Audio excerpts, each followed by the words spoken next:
Hi friends, இன்றைக்கி நம்ம திருநெல்வேலி டேஸ்ட்டில் எப்படி உளுந்தஞ்சோறு கஞ்சி செய்யணும் அப்படிங்கிறத நம்ம பார்க்க போகிறோம்.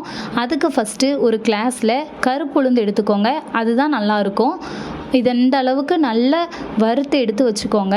அதுக்கப்புறம் எந்த கிளாஸில் நம்ம உளுந்து எடுத்தோமோ அதே கிளாஸில் ஒரு கிளாஸுக்கு அரிசி எடுத்துக்கோங்க. நம்ம வறுத்து வச்சுருக்கிற உளுந்தை ஒரு குக்கரில் மாற்றிடலாம். இது கூட இந்த அரிசியை சேர்த்துக்கோங்க. கொஞ்சமாக சீரகம், 8லேருந்து ஒரு 10 பல் அளவு பூண்டு சேர்த்துக்கோங்க. 2 கிளாஸ் மொத்தம் எடுத்துருக்கோம். அதுக்கு 4 கிளாஸ் தண்ணி ஊற்றணும். சோறு பதத்துனா 4 கிளாஸு, கஞ்சி பதம்னா 6 கிளாஸ் ஊற்றி எடுத்துக்கோங்க.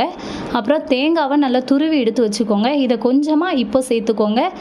மிச்சம் இருக்கிறத நம்ம இறக்குனதுக்கப்புறமா சேர்த்துக்கலாம்.